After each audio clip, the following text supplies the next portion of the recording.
Welcome to Heart Like Harriet. I'm your host, Giselle Phelps, and this is a podcast where we celebrate freedom in all forms of love, work, wealth, and creativity. Okay, so today we have a very special guest. I'm so excited. I'm smiling ear to ear. I'm trying not to start laughing. Okay, joining us today is comedian, actor, and host Jazmyn W. We were going to need to put a sound effect there. You may know her from her stand-up, her YouTube series, Dating Stories, and her sex-positive Patreon podcast, Jazz After Dark. According to Jazmyn W., she finds humor in awkward life moments, dating, professional relationships, and workplace microaggressions. Today's episode is all about freedom in love. How do we open ourselves up to intimacy, to non-traditional relationships, to our own desires, and at the same time create boundaries, agency, and self-respect?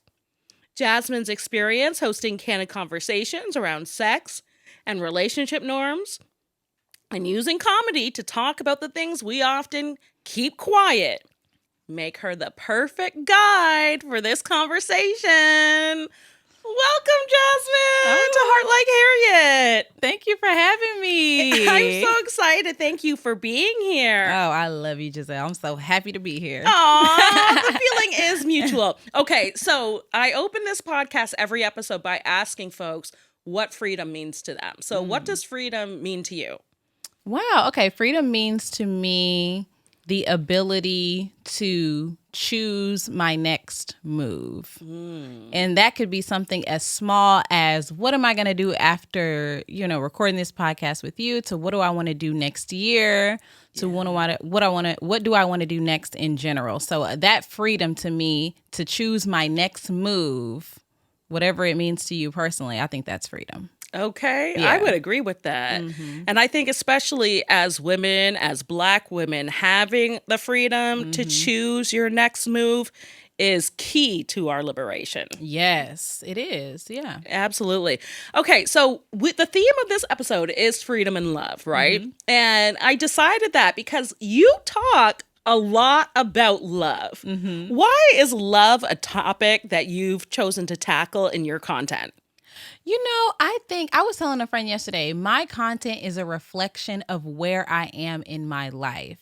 People have seen me married. People have seen me get pregnant. People have seen me split, be a single mom, get divorced now. And that is just a representation of where I am, honestly, So I think that love has really shaped who I am I love love, first of all. I'm a Pisces, so I'm very into love, but it really has shaped sort of where I am in my life right now and really influenced a lot of my decisions. How so? I feel like if it wasn't for love, I wouldn't probably be sitting here, honestly. But I mean, even with you, I got up after graduating college and moved to San Francisco because I was in love, So, and then, I started doing, I think about love, romantic love, and then also familial love as well. I started doing comedy because my dad did comedy a couple times and he gave up. And I was like, love my dad, but I'm funnier than him. But this also admiration and love I have for my dad is what influenced me to start doing stand-up in the first place. So I feel like love is the bottom line for a lot of things that I do. I love that. And I do love the content that you do with your dad and the relationship and the bond that you guys have. It's really, really sweet. And it's cool to see just kind of that generational difference. Yeah. And how you just said you're funnier than him. Clearly you got that trait from him. Yes. Though, right? Yes. Is your whole family funny? Yes. Oh, really? Well, my parents are funny. Okay. And my dad is more outwardly funny, like outgoing. My mom is more like subtle, but hilarious. Okay. Like, she's more shy. She's more introverted, but she's really funny. Oh my gosh. So is it just like everybody cackling all the time in the W household? Everybody cracking jokes. That's what it's like. So how does your humor and that funny bone that you inherited from your parents show up for you in relationships? Are you cracking jokes? I know that you've said online you don't like a man who dances. So is cracking jokes allowed? Like how, I like funny guys. You do? Okay. I don't date a guy who I don't think is funny. Okay. Yeah. And I do crack jokes in relationships. Okay. So you can crack jokes, you just can't bust a move. Exactly. What if the dancing is part of the joke? That's a no for me. That's not funny to me. Okay, why not? Because dancing is not funny to me. I immediately, I don't even want to say, but I immediately thought about that guy, that big swole black guy who dances around all goofily. People know who I'm talking about. He does it in restaurants and stuff. And I'm like, that is not entertaining to me, But a funny personality, or be able to catch on or catch my wit or be able to crack jokes together, is something I really love. Okay. Give me a celebrity that like you just think is so fine. Who do you think is just fine? Like if they walked in right now, you'd be like, oh my God. You know what? A lot of my celebrity crushes when I was younger are comedians. Okay. So who? Like Bill Bellamy. Oh, interesting. Yes, okay. Like Bill Bellamy used to be my dream. Oh, yeah, or him or Chris Tucker. Okay. Like a tall, dark, chocolatey, funny man. Funny guy, like that. Okay, so if Bill Bellamy came in here with a little... with a limp now, ain't he about... with a little shimmy right now, that would turn you off? With a little shimmy, a little dance. Oh, look. Yeah, if he came in here dancing a little two-step, a little crip walk, something, how would that wouldn't do? No, a two-step or a line dance. I'm very particular. A two-step or a line dance doesn't bother me. Oh, okay. It's when you're out in the middle and you're doing a lot of pop locking and grind in the air and that kind of stuff. It's a solo that I don't really like. Okay. But if we're at a party, I will dance with my man, Okay. Thank you for clarifying that. Because I thought it was just like no dancing, period. Don't move your body. Like, no. Okay. It's just when you do too much. Okay. There's levels. There's levels to it. And I don't like overtly like sexual dancing. So all of the grinding and body rolls, it's kind of like, who's this for? Who is this for anyway? So, no. Okay, so talk a little bit about your journey, because you did say that you moved to San Francisco for love. Yeah. You had a career in HR and, pushed that to the side to pursue your dream and move to LA. Can you talk a little bit about that transition, and how has that transition impacted how you date and what you're looking for in this new season of your life now? Yeah, I mean, I was married at the time, so I lived in San Francisco and I started working in tech recruiting and human resources because, that's just kind of how I found my way to working in tech because I had student loans to pay. Real? Yeah. So I started in tech recruiting or even customer support, and then I was helping a lot on like the business side. And I was like, oh, I think I kind of like recruiting because I was helping hire people. And then I got a recruiting job. And then when you work at a startup, you have to do so many things. And so then after, a few years went by and I had gotten married, and my partner at the time said, let's just both tell our jobs that we both got a job in LA. And we did. And both of our jobs relocated us to Los Angeles. Wow. So you just go, I said, oh, my husband got a job in LA. I need to move. And he said, my wife got a job in LA. I need to move. And then the jobs relocated us. I love that. Yeah, it was pretty smart. He's a Sag, see, because, we're very strategic. I'm here for that. That was very clever. It was very clever. Yeah. So then moved to LA. I actually worked at CBS Interactive here and in San Francisco. So that was the last job I had. And I was about to get a promotion at that job to become a senior manager. And I was just kind of like, if I take this job, it's going to take up, I won't even have time to do comedy. Like I'll be working 60 hours a week. Yeah. So I quit and said, let me just do this. I remember I had a friend, Anik.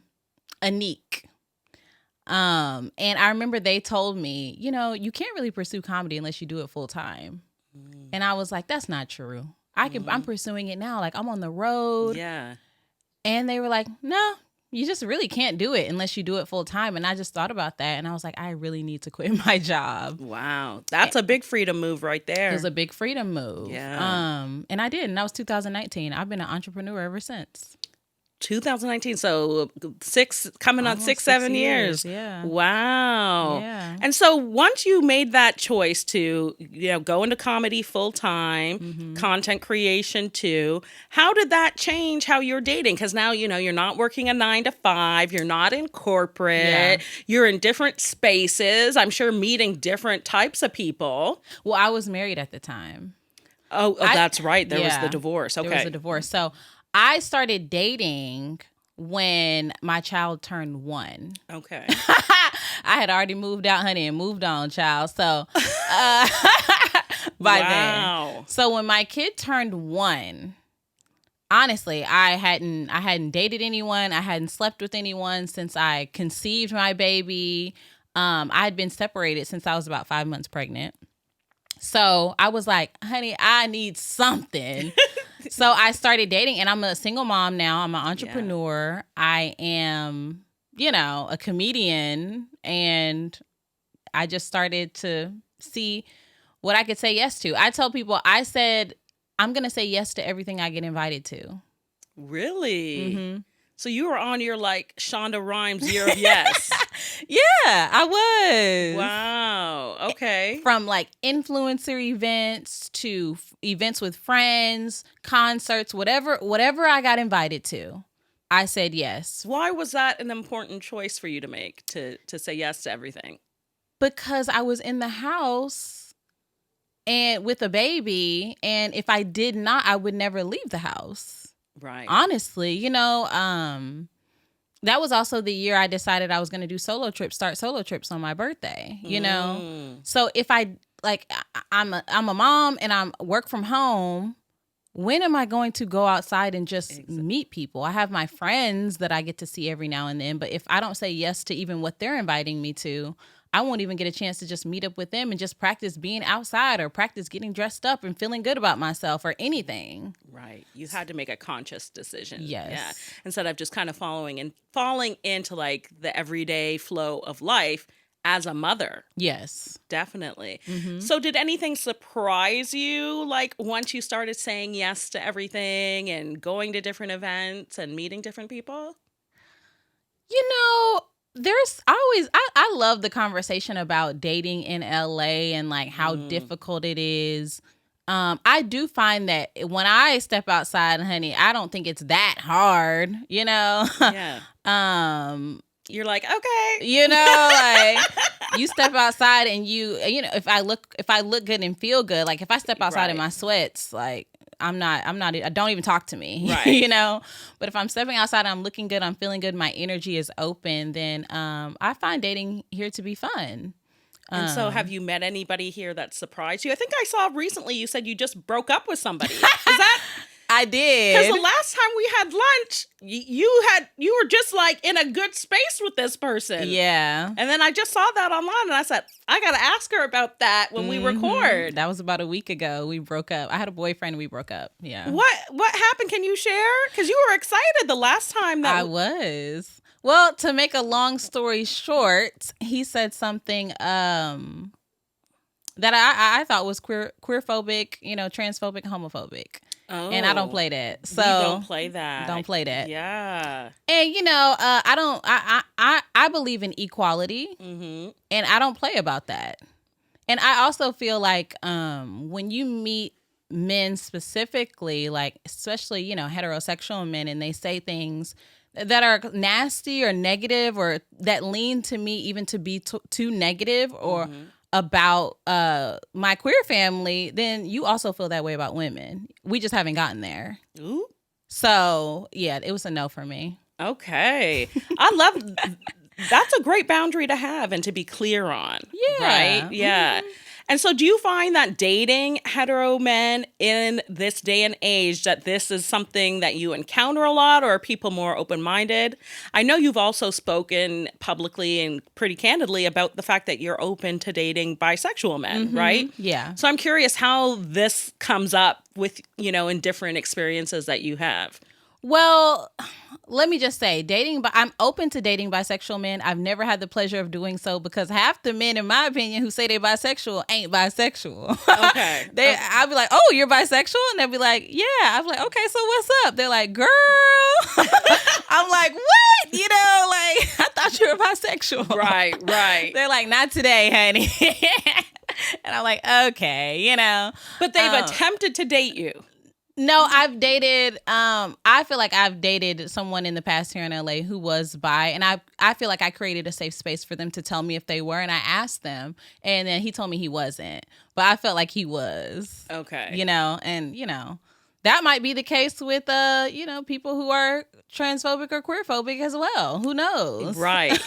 But I do love that about you, because I do think just even as a Black woman, a cishet Black woman, to publicly declare, hey, I'm open to dating a bisexual man is very liberating. And it's very... it's not traditional. And it's something that's come up in, different shows. I know on Insecure, they unpack that, right? So how did you even just come to a place where you were like, I'm comfortable with declaring this. This is who I am. And I'm curious, just the conversation that's kind of drum up in your orbit. Well, I mean, the number one reason I hear Black women say they're not into dating bi men is because, like, oh, well, what if they cheat on me with a man, or they have more opportunities to cheat on me? A man, if he wants to cheat on you, he gonna cheat on you anyway, girl. Absolutely. It doesn't matter who he's cheating with. If you're expecting somebody to be monogamous, you're expecting anybody to be monogamous. Yeah. So that's not different. That's not a different boundary that I have for bi men. If we're together, I'm expecting you to be with me. Exactly. But that's the first thing. And then the second thing, it's kind of like, I like men, honey. So if I were to do a little threesome, it would be with two men anyway. I don't like women like that. I like men. Right. So I'm like, it's not something that bothers me, because I have, I think it bothers some women. I don't know why. I really don't understand why it bothers. Maybe it's the fear of just your partner having more opportunity. But there are so many people out here to cheat with in general. So that doesn't bother me. It's just kind of like, I just want to trust the person I'm with. But that's a very free thing. You're living very freely in love by, just declaring that, being comfortable with that. Yeah. And it's something that I think a lot of Black women struggle with, right? With just that idea of, like you said, whether it's because the person has more options or because of, homophobia in our community and things of that nature. And so I just think that that's really dope. And the more we are accepting, the less men we will have who are ashamed of who they are attracted to. Absolutely. So it's a step in making, my community feel comfy. Feel comfy when you're around me. If I like you, I like you. Absolutely. You said, you like men, and at the end of the day, you like men who like you back. So whether or not they happen to like a man before or might in the future. Yeah. That's kind of irrelevant. Exactly. Right? It's really irrelevant. Yeah. Okay. So on that tip, then, what does freedom in love mean and look like for Jazmyn? I think for me, freedom is choosing to continue to stay open. Okay. You know, I've been divorced. I tell people, I don't even know if I have a heart. You might open up my chest, honey, and there's some wires there just pumping blood like my heart's supposed to. But, you know, I'm just remaining to be open. And I say that because a lot of people say, oh, I've been hurt or I've been like scorned. Or I'm afraid. And I just try to continue to push through the fears that you could have after, you know, having failed relationships or a recent breakup and things like that, and just continue to be open. So I think that is freedom because I'm not allowing my past experiences to control me. Freedom is pushing through the fears. Yes. That was a gem. Well, here I am. that was a gem. Yeah. Pushing through the fears. Yeah. What do you think? I mean, we already kind of unpacked one when it comes to, you know, dating within the LGBTQ community as a Black woman. What do you think are like some of the other fears that as Black women we kind of encounter in our culture right now when it comes to dating? Because there's always a lot of talk on social media about Black women in relationships, are the relationships we have with Black men. I mean, like every week there's something going viral. Yeah. So what do you think are some of the fears that, I think that's a loaded question. I think another big fear, for Black women specifically, is not being taken care of. You know, I think protection is a theme that comes up a lot. I think a lot of times it leans to me to be kind of toxic. And then like, you know, physical protection and financial protection, you know?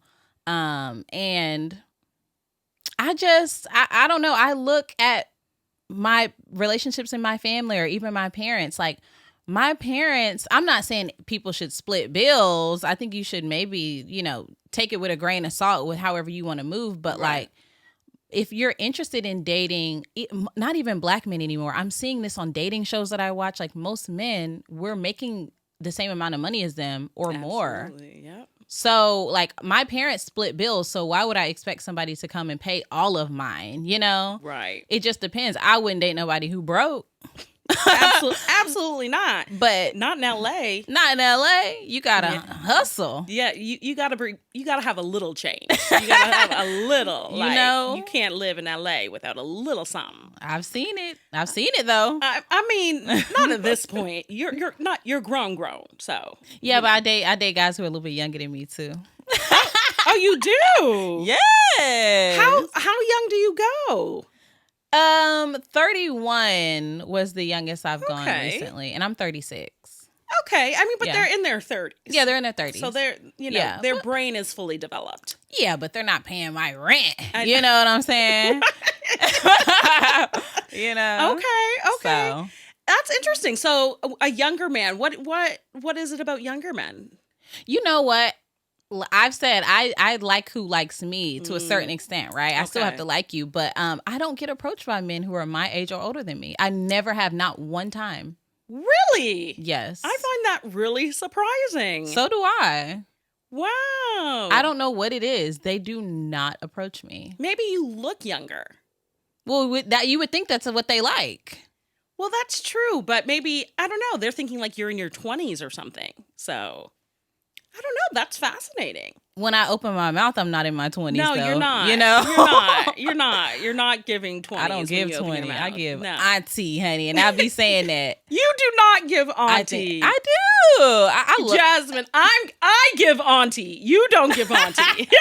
You are not giving auntie. I think I do. You're giving cool big sister, cool big cuz. Big you know, you're definitely not giving auntie. Absolutely not. I say I do all the time. I've been an auntie since I was 12. Okay, well, you might be a technical auntie, but you're not putting out auntie energy. But on that, I'm curious, because you live so much of your life online, right? And you have a public persona, you're doing stand-up. How has that, you know, kind of shaped your dating experiences? Because you do be posting folks that are in your DMs and all kinds of interesting stuff. So I want to chat about that. Well, I've dated maybe one or two people who followed me online before we dated, or knew I was a comedian, or have seen my stand-up, or like we met at a comedy show and I was doing stand-up kind of thing. But most of the people who like approach me when I'm out, they don't know who I am, because mostly women follow me. Oh, interesting. Yeah. Okay. Like, they don't know who I am. And if you're gonna date me, you have to be really confident. You have to be really secure. And I think I do a good job of making my partner feel comfy as well. So Right. I'm not. I am very authentic, but who I am online is sort of an amped up version of myself. I think when I'm at home, I'm just much more like chill and like cozy, cuddly. Yeah, but you got to be you have to be confident if you're going to date me. Right. I was going to say, do you meet men who are intimidated when they're like, you got 2 million followers, you're doing day in the life. They don't want to be material. Yeah, they don't want to be material. But I tell every guy I date, I don't say names. I don't even follow the men I'm dating. Okay. I never post them. I say, honey, if we got engaged or something like that, married, I will post you once. Okay. But I don't even talk about, my ex, my baby daddy, nothing. This is their life. And my platform is about me. Right. So I try to let them know, I just keep all that stuff confidential, but I do talk about my dating life. And on that, I want to talk about Jazz After Dark. Okay. So how did Jazz After Dark come to be? Jazz After Dark started, well, it's a podcast about intimacy, where we talk about intimacy in a fun and funny way every Sunday night. And it came about because I'm divorced. I had slept with the same person for 12 years. I wanted to... When I got divorced, I Googled, how do I get on top? Like, am I good at sex? I hadn't had sex in 2 years after separating. So I'm kind of like, what do I even do? How do I have sex with somebody new? And I feel like I didn't have anybody to talk to about this. I try to talk to, my girlfriends about sex and go into detail and all of these things. And my best friend will, but I just don't have, like my other girlfriends. It's like, okay, so what do you like in the bedroom? And they're like, girl, I don't know. Right. I feel like Black women, we're so conservative when it comes to sex. Right. Yes. Let's open it up. And that's another element of freedom, right? Yes. So yeah, you are like re-exploring your sexual liberation. Yes. As now a single woman, as a mother, and all those things. You're 12 years older than you were when you met your husband. Yeah. So that's going to be a whole new sexual journey. Yes. Yeah. And I think I've been on like what I would consider a sexual journey for the past 3 years, almost 3 years. And what have you learned during that time? Ooh, I talk about this in my stand-up. I've seen my first micro penis. Was that the one in Australia? Yes. You got to share that story quickly so that Heart Like Harriet... Well, I tried to have a one-night stand. I have never had a one-night stand.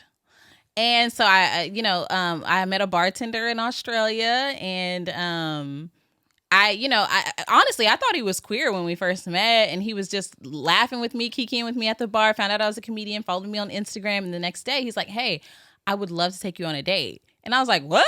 And so I was like, yeah. So we went out. The date was really nice. He gave me a little kangaroo pin as a gift. And then he's like, I live walking distance from here. Let's go. You want to go back to my place? I said, absolutely. This is going to be my one night stand. Yeah, you're on the other side of the world. Yeah. This is perfect. By myself. Yeah. Went back to his place, honey. He pulled it. Oh, he opened it up. I wouldn't even say he pulled it out. He opened it up, revealed it. What do you mean opened it?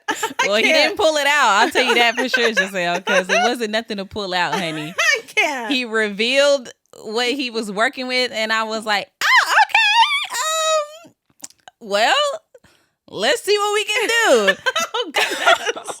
I'm suffering from secondhand embarrassment. I wasn't even there. Oh, my gosh. Mm-mm. Wow. It didn't work out. It didn't work. It wasn't working. Literally, it was not working. But you took the chance. You put yourself out there. I put myself out there. and you had the experience. I have a story to tell, for sure. You have a story to tell. So besides the Australian micro penis, what else have you, in the Jazz After Dark experience, have you learned? You know what? I think that on being single the past few years, and I've had 2 boyfriends, including the one I just broke up with, and I had one last year. I've had some of the best sex I've ever had in my life. We love that for you. Yeah. I know that's right. Yeah. I enjoy intimacy. I think it's fun. And it's just nice to, be with somebody different and have a connection with somebody different, Yeah. So what's your advice to women who, might be feeling stuck sexually, or, they need to get a little bit more liberated, more comfortable expressing their desires the way that you do? What would be your advice to somebody to get more sexually free? Yeah. Yeah. I would say do everything you want to do and don't do anything you don't want to do. Period. Yeah. That's great advice. A lot of times we have too many rules, Of course, protect yourself. Of course, take the precautions you want to take, but don't worry about all of the rules, because men don't gain respect for you. Right. As much as respect as they have when they meet you is how much respect they're going to have for you, period. So don't think by waiting or doing this, they're going to gain respect for you. And I also think that you give a lot of power over to the other party when you are like, oh, I'm not going to do it. Or what about you? What do you want? So I think it's really important to figure out, what do you want to do? Yeah. And then do it. That's a really interesting point you just made, that, and I think you could apply this to men, women, whoever you date, that the respect somebody has for you when you meet them is the respect they're always going to have for you. Because I was just thinking back to, like, in my 20s, girl, Auntie G was outside in my 20s. And why are you not outside now, Giselle? I'm trying to get back outside. Okay. Actually, my birthday is at the end of November. Yeah. And that is one of my goals, is to get back outside in that, to explore my sensuality even more. Right? Yes. But I was very outside in my 20s. And when I think back to some of the relationships I had, with men or whoever, even if it was a one-night stand or, we were just hooking up, I'm still in touch with some of these people today because they respected me. Exactly. We had a level of respect, and so I think that just holds. I agree with that. I think if somebody doesn't respect you and you're just somebody that they're going to, hit and quit, then you're somebody they're going to hit and quit. Yeah.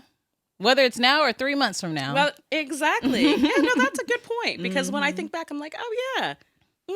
Yeah. There was definitely some hit and quits that I ain't never seen again, but, I'm jealous. Yeah, I think we've had, like, reverse experiences, I think, in life. Yeah, Auntie G was outside. That's all we'll say. I've lived, child. I love that. I've lived. Well, Jazmyn, okay, I could just keep going, but I'm trying to keep myself on time. Is there anything that you want to share when it comes to just, freedom and love and the journey that you're on and the content you're creating? Yeah. Yeah, I was talking to a friend about, just people follow me. I hope that they follow me because they enjoy me as a person and just want to see where I go, and just seeing where I go is why you follow me. And hopefully you're entertained along the way and all the things. But it really is like my own personal life diary. And I really love that about my content, So whether I'm talking about heirloom tomatoes or talking about coochie, honey, you should be here to kind of like be on the journey. And I don't know, I'm trying to figure out I have the freedom to figure out what am I going to focus on next year. And I kind of sort of do this end of year planning to kind of figure out, what do I want to do? Yeah. And I create my little vision board and everything. And I just want to encourage people to kind of, figure out what you want to do and do it. And don't let fear stop you. Don't let insecurity stop you. Practice confidence and just get it done, So. Amen to all of that. Okay, so where can people find you? Where should they follow you? Go to your website. I know you've been doing stand up this year. Yeah. So give us all the things so that the folks can get on board. Okay, cool. Well, you can follow me on Instagram and TikTok at JAZMYNJW. I have a YouTube, comedian Jazmyn W on YouTube, where I talk about dating shows. I talk about Love is Blind. I talk about Married at First Sight. I also do makeup and I talk about confidence on YouTube as well. I have a podcast called Jazz After Dark, where we talk about sex and intimacy. That's only available on the Patreon. You have to be a part of the secret society. So that means you got to pay. Yeah. There's some, whenever I have guests on, all the episodes are actually free.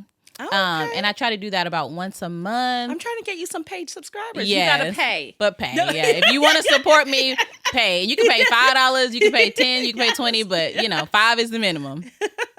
And yeah, those are the places where you can find me right now. Okay.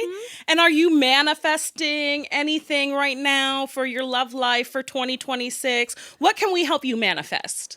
You know what? I am manifesting someone who has all of the things I'm looking for. Everything.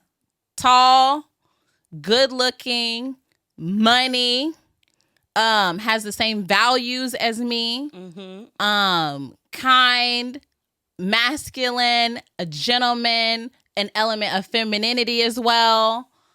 Everything I'm looking for. And I'm not going to, I can't see myself saying yes to no more dates right now unless I see he got everything I'm looking for. We're going to manifest that for Jazmyn. Yeah. But also, as you say that, I did see you online talking about how you're cool if you never get married again. Very, very cool with it. Yeah. How did you come to that place? Marriage is something that there's so many reasons, but marriage is the main thing. Is I think online especially, men hold it over your head like, oh, you're divorced and nobody wants you, or you're a single mom and you'll never get married again. And it's kind of like, I don't have to. It's not I've already done it. It's like a goal that I had when I was younger and I accomplished it, and now I know what it means to be married. And if somebody is willing to match my CeeLo, honey, and all the things that I want, then I would be open to it. But it's not something I have to do again. It's not on the vision board. It's not on the vision board. Okay. Period. You can be my long-term life partner. And then if we split, if we want to split, if we choose to, it's much easier. So you want like an Oprah Stedman type of... I would love that. Oh. Any young Stedmans out there... Jazmyn's looking for you. Yes, I am. Jazmyn, this was everything I thought it would be. Thank you so much for joining us. Thank you for having me. I love talking to you, girl. Come on. I love that. Thank you. Okay, so listen, this was awesome. Jazmyn is everything. Make sure you follow her on all the places that she said and go pay for her Patreon so you get the good Jazz After Dark content. And make sure you're following Heart Like Harriet on all the podcast platforms too. Spotify, Apple, YouTube. Like, subscribe, leave a comment, all the things. Jazmyn, thank you. We're going to wrap this episode up. Take what you can from this episode, and if it inspired you, share it with somebody. We should all be trying to live, love freely. And I love the tidbits that Jazmyn shared with us about just being completely liberated in love and going after everything that you want. So that's it for this episode of Heart Like Harriet. I'm Giselle Phelps, and always live with a heart like Harriet.